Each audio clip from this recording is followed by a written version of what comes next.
నమస్తే. అందరికీ వ్యవసాయం అదే సాక్షి ఆశయం. పల్లె నుంచి పట్టణం దాకా, గ్రామం నుంచి నగరం దాకా అగ్రికల్చర్ లోటుపాట్లు తెలియజేసే వ్యవసాయ రంగ స్పెషల్ బులెటిన్ రైతు రాజ్యంలోకి స్వాగతం.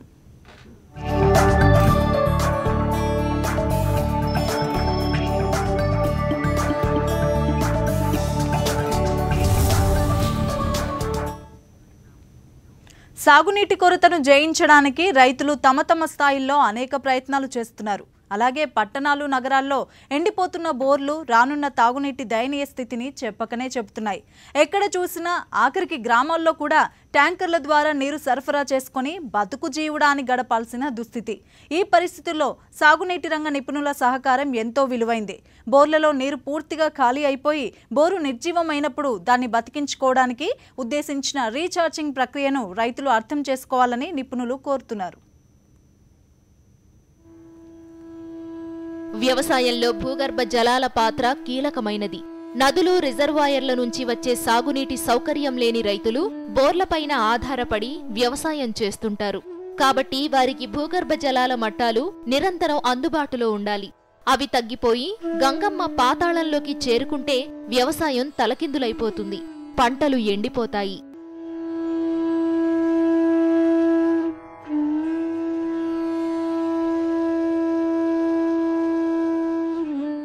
గత 3 దశాబ్దాలుగా మన దేశంలో బోర్ల సంఖ్య విపరీతంగా పెరిగిపోతోంది. మన రైతులు అప్పులు చేసి మరీ బోర్ల మీద బోర్లు వేస్తూ చితికిపోతున్నారు. 4-5 బోర్లు వేస్తే ఒకటన్నా సక్సెస్ అయ్యి సాగునీరు అందకపోతుందా అనే ఆశ అన్నదాతలది.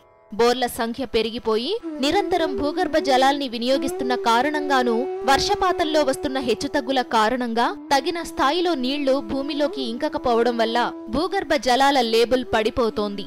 రాయలసీమ ప్రాంతంలోనైతే 1000 అడుగులు దాటి వెళ్లిపోయినా భూగర్భ జలం కనిపించడం లేదు. ఇలాంటి పరిస్థితుల్లో బోర్లను బతికించుకోవడం సాధ్యమేనా? బోర్లను రీఛార్జ్ చేయాలంటే ఏం చేయాలి? చాలా వరకు గ్రామాల్లో ఈ రోజున 70%, 70% వరకు కూడా భూగర్భ జలాలు తగ్గిపోయి బోర్లు ఎండిపోయిన పరిస్థితి వచ్చింది. సో ఆ విధంగా ఎండిపోయిన బోర్లని మనం తిరిగి మళ్ళీ ఏమైనా బాగు చేసుకోవడానికి వీలవుతుందా అనే ఆలోచనతో ఈ సుగం ప్రాజెక్టులో ఒక వినూత్నమైనటువంటి ఒక టెక్నాలజీని అభివృద్ధి చేశాం. దాన్నే బోరు బావుల రీఛార్జ్ పద్ధతి అని దానికి ఒక నామకరణం చేసి ఈ ప్రాజెక్టులో ఈ 6 గ్రామ పంచాయతీల్లో ఇంతవరకు కూడా సుమారుగా ఒక 150 బోర్లకి రైతుల సహకారంతో, రైతుల భాగస్వామ్యంతో వీటిని మళ్ళీ తిరిగి నీళ్లు పెంచుకొని అందులో బోర్లో నీళ్లు తిరిగి వచ్చే విధంగా కూడా తయారు చేశాం. హైదరాబాద్లోని సెంటర్ ఫర్ వరల్డ్ సాలిడారిటీ సంస్థ ఎండిపోయిన బోర్లను తిరిగి బతికించే పనిని చేస్తోంది.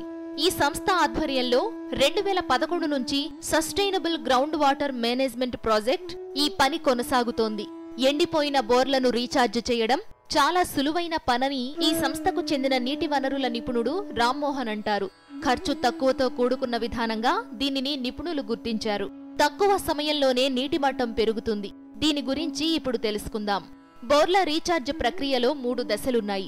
మొదట అసలు ఎండిపోయిన బోరు రీఛార్జ్ చేయడానికి పనికొస్తుందా లేదా అనే విషయాన్ని తెలుసుకోవాలి. బోరును బతికించుకోవచ్చనే విషయం తేలిన తరువాత రీఛార్జ్ పిట్ను నిర్మించుకోవాలి. ఆ తరువాత దాని నిర్వహణపై అవగాహన కలిగి ఉండాలి. నీళ్లు లేక ఎండిపోయిన బోరును రీఛార్జ్ చేయొచ్చా లేదా అని తెలుసుకోవాలంటే ముందుగా 4-5 వేల లీటర్ల నీటిని బోరులోకి పంపించాలి.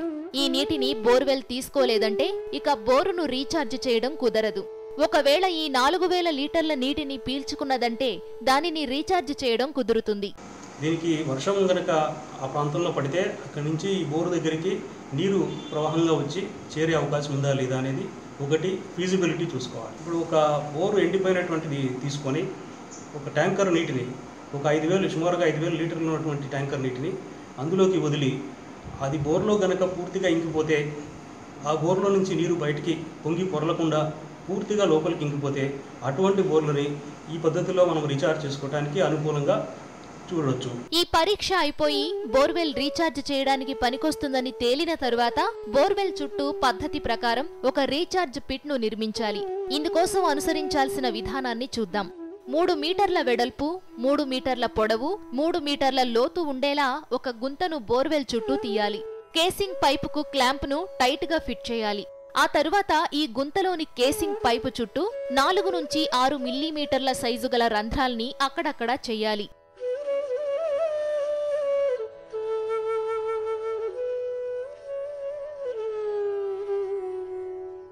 రంధ్రాలు చేయడం పూర్తయిన తరువాత పైపు చుట్టూ నైలాన్ మెస్ను గట్టిగా చుట్టాలి. కేసింగ్ పైపులోకి బురదగాని మట్టిగాని పోకుండా ఉండడానికే ఇలా చేస్తారు. ఆ తరువాత రీఛార్జ్ పిట్ను రాళ్లతో నింపాలి. అయితే ఈ రాళ్లను నింపడం కూడా పద్ధతి ప్రకారం చెయ్యాలి. ఆ గుంటలో రీఛార్జ్ కోసం అనుకూలమైనటువంటి ఫిల్టరేషన్ మెటీరియల్ అంటే పెద్ద రాళ్ళు, ఆ తర్వాత కొద్దిగా చిన్న సైజులో ఉన్నటువంటి రాళ్ళు, ఆ తర్వాత 40 mm మెటల్ అంటే 40 సెంటీమీటర్లు ఉండే రాళ్ళు, ఇంకొంచెం చిన్న రాళ్ళు, ఆ తర్వాత పైన అన్నిటికంటే పైన ఇసుక.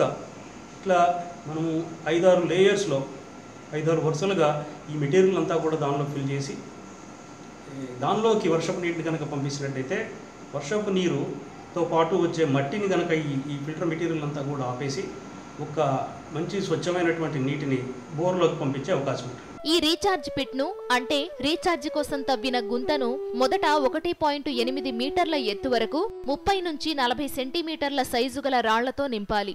ఆ తరువాత 30 సెంటీమీటర్ల ఎత్తు వరకు 15 నుంచి 20 సెంటీమీటర్ల సైజు గల రాళ్లను వేయాలి. ఈ పని అయిపోయిన తరువాత 15 సెంటీమీటర్ల ఎత్తు వరకు 7.5 సెంటీమీటర్ల సైజు గల రాళ్లతో నింపాలి. ఆ తరువాత 15 సెంటీమీటర్ల ఎత్తు వరకు 2 నుంచి 4 సెంటీమీటర్ల సైజు గల గులకరాళ్లను వెయ్యాలి. ఈ గులకరాళ్లపైన దృఢమైన నైలాన్ నెట్ను పరచాలి. ఇది పిట్లోకి బురద పోకుండా కేవలం నీటిని మాత్రమే ఇంకేలా చేస్తుంది.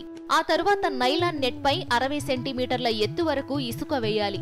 30 సెంటీమీటర్ల వెడల్పు ఎత్తు ఉండేలా రక్షణ గోడను కట్టుకోవాలి.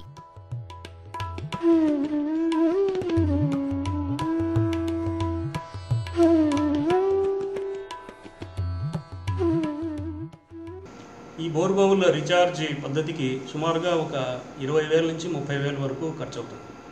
మనము మెటీరియల్కి అయితే కానీ అందులో కావాల్సిన గుంత తీయడానికి అయ్యే ఖర్చు కానీ రైతులు ఒక కొత్త బోర్ వేయడానికి అయ్యే ఖర్చులో చాలా దానికంటే తక్కువ ఖర్చుకే ఈ బోర్వెల్ రీఛార్జ్ని మనం చేసుకునే అవకాశం ఉన్నది.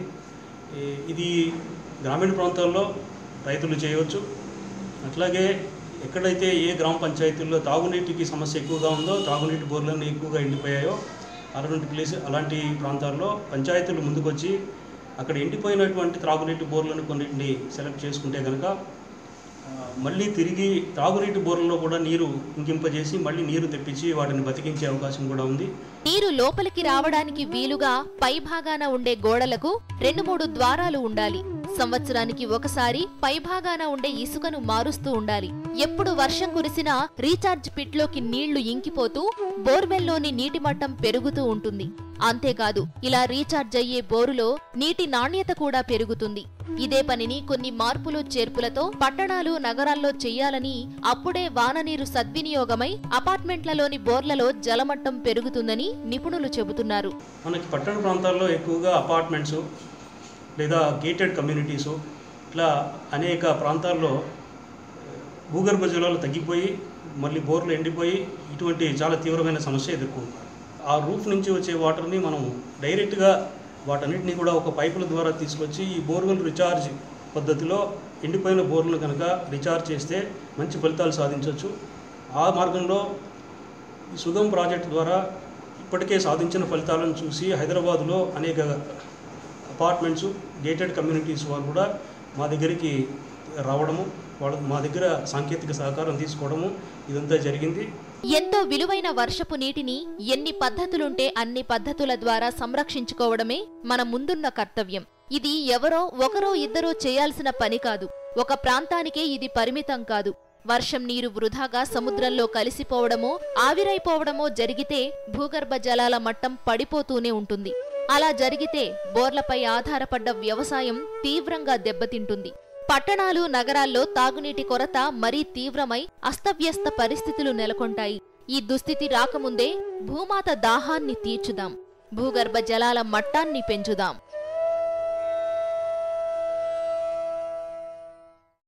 మరిన్ని వివరాలు చూసే ముందు రైతు రాజ్యంలో చిన్న విరామం తీసుకుందాం.